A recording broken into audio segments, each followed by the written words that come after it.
محبت مصطفیٰ کو سینے میں رکھ کر قرآن پڑھتے ہیں اور عشق مصطفیٰ کی اینک لگا کر پھر قرآن پڑھتے ہیں، ان پر یہ مسائل جو ہے واضح ہوتے ہیں۔ تو قرآن سے ثابت ہوا کہ حضور علیہ الصلوۃ والسلام کا میلاد منانا، جشن منانا آپ کی ولادت پر، نہ یہ شرک ہے نہ یہ بدعت ہے، بلکہ یہ خالق کائنات کا حکم ہے۔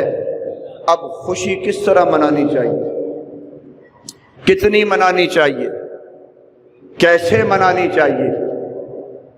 تو اللہ تبارک و تعالیٰ نے اس کے لیے کوئی حد مقرر نہیں کی، کوئی قاعدہ بیان نہیں کیا۔ ہاں، خوشی کے اظہار کے طریقے مختلف ہیں۔ دیکھو نا، ہم سجدہ کر کے بھی خوشی کا اظہار کر سکتے ہیں، ہم روزے رکھ کر بھی خوشی کا اظہار کر سکتے ہیں، ہم صدقات و خیرات کر کے بھی خوشی کا اظہار کر سکتے ہیں، ہم چراغاں کر کے بھی خوشی کا اظہار کر سکتے ہیں، ہم جلسے اور جلوس نکال کر بھی خوشی کا اظہار کر سکتے ہیں، کیونکہ اللہ فرماتا ہے خوشی مناؤ۔ لیکن خوشی کس انداز سے منانی ہے؟ شریعت کے دائرے کے اندر رہتے ہوئے، جائز طریقے سے، جس سے دین اسلام کو کوئی نقصان نہ پہنچے، شریعت کو کوئی نقصان نہ پہنچے، اور اللہ اور اس کے رسول کے احکام کی خلاف ورزی نہ ہو، اس انداز سے خوشی منائی جائے۔ اب میرے دوستو، عرض کی گئی مولا خوشی کیسے منائیں؟ قربان جائیے۔ میرے دوستو، خالق کائنات نے فرمایا فَلْيَفْرَحُوا، فرمایا کہ جب فضل مل جائے، اس کی رحمت مل جائے، تو فرمایا کہ خوشی مناؤ۔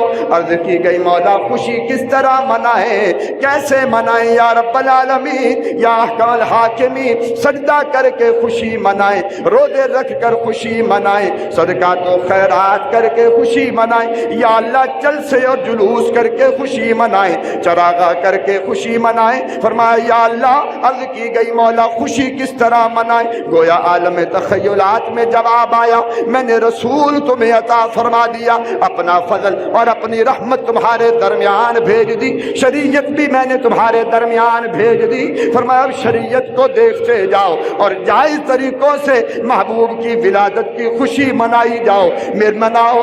میرا فضل بھی تمہیں مل گیا، میری رحمت بھی تمہیں مل گئی۔ فرمایا فضل اور رحمت کے ملنے پر تم خوشی مناؤ جائز طریقے سے، یا اللہ کوئی پابندی نہیں فرمایا، کسی جائز طریقے پر کوئی پابندی نہیں لگائی۔ اگر پابندی لگاتا تم مجبور ہو جاتے، پریشان ہو جاتے۔ فرمایا میں جانتا تھا کہ جیسے جیسے وقت گزرتا جائے گا خوشی کے انداز بدلتے جائیں گے، اس لیے پابندی نہیں لگائی تاکہ محبوب کے میلاد کے منانے میں کوئی کمی نہ آ جائے، میرے محبوب کے غلام پریشان نہ ہو جائے۔ فرمایا اس بات سے خوشی مناؤ، جائز طریقے سے خوشی مناؤ۔ فرمایا نبی کے غلاموں، جائز طریقے سے خوشی تم مناتے جاؤ گے اور تم پر کرم میں فرماتا جاؤں گا۔ اللہ اکبر۔ اسی لیے اللہ فرماتا ہے فَلْيَفْرَحُوا، کہ جب تمہیں میرا فضل مل جائے، میری رحمت مل جائے، تو کیا کرو؟ خوشیاں مناؤ۔ کہیں فرمایا فَلْيَسْجُدُوا، سجدے کرو، کسی مقام پر فرمایا فَلْيَعْبُدُوا، اس کی عبادت کرو، کسی مقام پر فرمایا فَلْيُنْفِقُوا، اس کی راہ میں خرچ کرو۔ یعنی اللہ فرماتا ہے سجدے بھی کرو، یہ بھی خوشی کا اظہار ہے۔ فرمایا کہ میری راہ میں خرچ کرو، یہ بھی خوشی کا اظہار ہے۔ عبادت کرو، یہ بھی خوشی کا اظہار ہے۔ تو فرمایا اس لیے میں نے یہ خوشیاں جائز طریقے سے منانا جائز قرار دیا۔ کیوں؟ میں چاہتا ہوں کہ میرے محبوب کا میلاد صرف نمازوں تک محدود نہ رہ جائے، صرف سجدوں تک محدود نہ رہ جائے، صرف صدقات و خیرات تک محدود نہ رہ جائے۔ نہیں، فرمایا بس اپنی حیثیت کے مطابق جو بھی جائز طریقے سے میلاد مناتا جائے گا، جو بھی جائز طریقے سے حضور کی آمد پر خوشی کا اظہار کرتا چلا جائے گا، فرمایا جو میلاد مناتا چلا جائے گا، بس وہ اللہ کی رحمت سے اپنی جھولیاں بھرتا چلا جائے گا۔ فَلْيَفْرَحُوا، یہ امر کا صیغہ ہے، اور امر میں وجوب کے معنی پائے جاتے ہیں۔ یعنی فَلْيَفْرَحُوا، خوشی مناؤ جب اس کا فضل مل جائے اور اس کی رحمت مل جائے۔ اور فضل اور رحمت میرے مصطفیٰ ہیں، اللہ کا سب سے بڑا فضل، سب سے بڑی رحمت۔ تو فرمایا کہ جب میرے محبوب کا میلاد ہونا تو ہر مسلمان پر میرے محبوب کے میلاد کا جشن منانا واجب ہو جاتا ہے، لازم ہو جاتا ہے کہ وہ خوشی کا اظہار کرے۔ آگے کیا فرمایا؟ ہوا خیر مما یجمعون، فرمایا کہ یہ جشن منانا، خوشی کا اظہار کرنا اس سے بہتر ہے جو وہ جمع کر کے رکھتے ہیں۔ اب میرے دوستو، جمع کیا چیز ہو سکتی ہے؟ مجھے بتاؤ، دین جمع ہو سکتا ہے یا دنیا؟ دیکھو بھائی، دنیا میں مال، دولت، کوٹھے، کوٹھیاں، بنگلے، مربے، فیکٹریاں، کارخانے، جاگیریں، زمینیں، یہ سب جمع ہو سکتی ہیں، ٹھیک ہے نا؟ اور دین کے اندر نماز، روزہ، حج، زکوٰۃ، صدقات، خیرات وغیرہ یہ اعمال جمع ہو سکتے ہیں۔ لیکن ہوا خیر مما یجمعون، اس جملے کے اندر اللہ تبارک و تعالیٰ نے کسی چیز کو خاص نہیں فرمایا، نہ مال کو، نہ دولت کو، نہ اعمال صالح اور تقویٰ کی طرف اشارہ ہے، بلکہ مما جو دوسرا میم اور الف ہے اس میں عموم پایا جاتا ہے، اور اس ما کا جو عموم ہے گویا اس بات کی طرف اشارہ کر رہا ہے کہ خالق کائنات نے فرما دیا کہ اے میرے بندو، اگر تمہیں تمہارا رب دولت سے مالا مال کر دے، جاگیروں سے نواز دے، زمینوں سے نواز دے، بینک بیلنس تمہیں دے دے، جائز طریقے سے تمہارے پاس مال و دولت اکٹھا ہو جائے، تو اللہ کیا فرماتا ہے؟ ہوا خیر مما یجمعون، فرمایا کہ اس مال کو جمع کر کے نہ رکھنا، اس مال کو اکٹھا کر کے نہ رکھنا، بلکہ میرے دیے ہوئے اس مال سے میرے محبوب کے میلاد پر خرچ کر دینا، میرے محبوب کا میلاد بنانا۔ فرمایا کہ اگر تم خرچ نہیں کرو گے میرے محبوب کی آمد پر، خوشی کا اظہار نہیں کرو گے، تو فرمایا تمہارے نزدیک وہ مال اچھا ہوگا، لیکن میری بارگاہ میں اس مال کی کوئی قیمت نہیں ہوگی، کوئی فکت نہیں ہوگی، کوئی حیثیت نہیں ہوگی۔ کیوں؟ فرمایا تم نے اس مال کو جمع کر کے رکھا، اور میں تم سے کہہ رہا ہوں کہ جب فضل اور رحمت مل جائے تو فلیفرحوا، خوشی منانا، مما یجمعون، مال کو جمع کر کے نہ رکھنا۔ تو میرے دوستو، فرمایا اس واسطے جب تمہیں مال مل جائے، اگر اس مال کو قیمتی بنانا چاہتے ہو، اگر اس مال سے برکت حاصل کرنا چاہتے ہو، تو بس میرے محبوب کے میلاد پر خرچ کر دینا۔ فرمایا مصطفیٰ کی آمد کی خوشی میں جب تم اپنا جائز پیسہ میری راہ میں مصطفیٰ کی خوشی میں لٹاؤ گے، تو پھر دیکھنا کہ تم پر کتنا کرم ہو جائے گا، میری کتنی مہربانی ہو جائے گی۔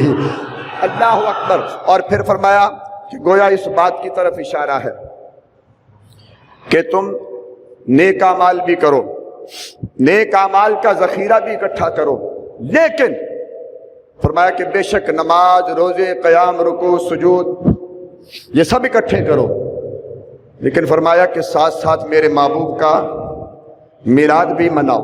کیوں؟ فرمایا دنیا کا مال اور دین کے اعمال اکٹھا کرنا بھی بہتر ہے، اور بلکہ ضروری ہے، اور فرمایا اس سے بہتر میرے مصطفیٰ کا میلاد منانا ہے۔ کیوں؟ فرمایا تمہیں دنیا بھی ملی ہے تو مصطفیٰ کے صدقے سے ملی ہے، تمہیں دین بھی ملا ہے تو میرے مصطفیٰ کے صدقے سے ملا ہے۔ اب میرے دوستو، جب ہم حضور کا میلاد مناتے ہیں نا، اور ایسی باتیں جب ہم بیان کرتے ہیں، تو جو منکرین میلاد ہیں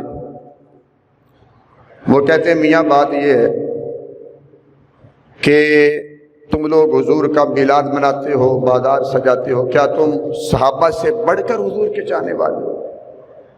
کیا صحابہ سے بڑھ کر حضور سے محبت کرنے والے ہو؟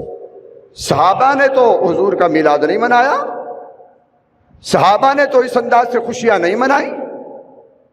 اگر میلاد منایا ہے تو ثابت کرو، اور اگر نہیں تو اس بدعت کو چھوڑ دو۔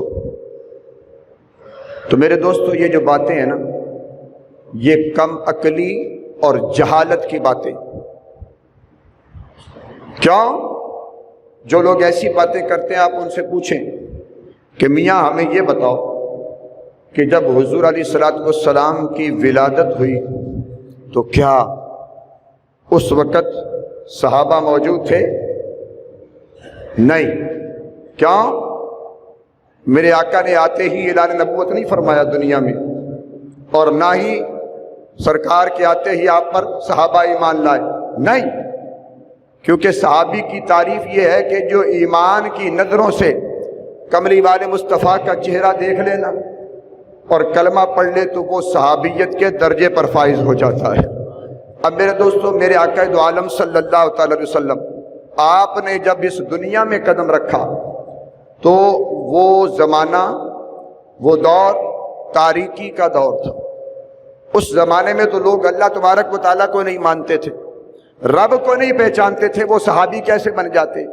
حضور علیہ الصلوۃ والسلام نے 40 سال ان کے درمیان گزارے، پاکیزہ اور طیب اور طاہر زندگی گزاری۔ جب 40 سال گزر گئے، خالق کائنات نے فرمایا اے محبوب اب ایسا کرو کہ میری وحدانیت کا اعلان کر دو، اپنی رسالت کا اعلان کر دو۔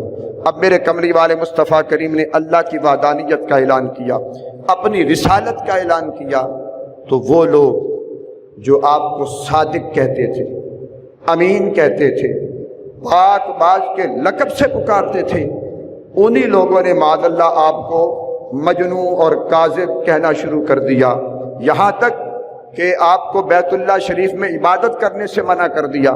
آپ جب تک مکہ شریف میں رہے لوگ آپ کو ستاتے رہے، آپ کو گالیاں دیتے رہے، آپ پر پتھر برساتے رہے، یہاں تک کہ جو کلمہ پڑھ کے مسلمان ہوتا تھا وہ بھی بڑی مصیبتوں میں گر جاتا تھا، اسے بھی طرح طرح سے تنگ کیا جاتا تھا۔ اب میرے دوستو توجہ، جب ماحول ایسا ہو کہ بیت اللہ شریف میں عبادت ہی نہ کرنے دی جائے تو بتاؤ بھائی صحابہ اس دور میں آقا کا میلاد کیسے مناتے؟ میلاد جشن، خوشی، امن کے ماحول میں ہوتی ہے، سکون کے ماحول میں خوشی منائی جاتی ہے۔ جب امن ہی نہیں تھا، سکون ہی نہیں تھا تو میلاد کہاں سے ہوتا؟ ہاں، جب کملی والے مصطفیٰ کریم علیہ الصلوۃ والسلام اپنے غلاموں کو لے کر مکہ شریف سے مدینہ المنورہ تشریف لائے نا، تو پھر حضور کے صحابہ نے اپنے طریقے سے مدینے میں حضور کا میلاد منایا، اور سرکار سے اجازت لے کر سرکار کے سامنے حضور کا میلاد بیان کیا، اور تقریریں کی، تقریریں صحابہ نے کی، اور سرکار سن کر خوش ہوئے۔ اب میرے دوستو آقا کا میلاد کیسے منایا گیا؟ خصائص کبریٰ جلد نمبر ہے 1، دیوبندیوں کے مولانا اشرف علی تھانوی، ان کی کتاب ہے نشر الطیب فی ذکر النبی الحبیب، اور امام قسطلانی کی ہے مواہب لدنیا، جلد نمبر ہے 1۔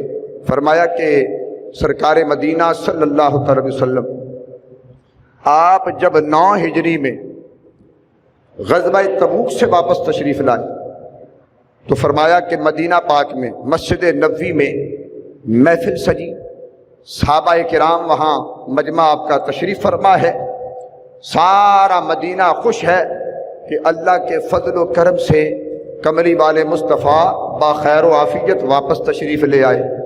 اب میرے دوستو سرکار کے غلام سرکار کے دیدار سے، سرکار کے دیدار کی لذت سے لطف اندوز ہو رہے ہیں کہ اچانک حضور کے پیارے چچا جان حضرت عباس رضی اللہ تعالیٰ عنہ اٹھ کر کھڑے ہوتے ہیں اور عرض کرتے ہیں پیارے آقا اگر آپ اجازت دیں تو میں آپ کا میلاد نہ بیان کر دوں۔ اللہ اکبر۔ آئیے میرے دوستو حضور کے پیارے چچا جان حضرت عباس رضی اللہ تعالیٰ عنہ آپ بول اٹھے یا رسول اللہ، اے کملی والے آقا اگر آپ کی جانب سے اجازت ہو تو میں آپ کا میلاد بیان کروں، اے آقا آپ کی شان میں چند اشعار پیش کر دوں۔ اے کملی والے آقا میں یہ بتا دوں کہ آپ پہلے کہاں تھے اور پھر کیا تھے اور پھر کیسے دنیا میں تشریف لائے۔ میرے دوستوں میرے کملی والے مصطفیٰ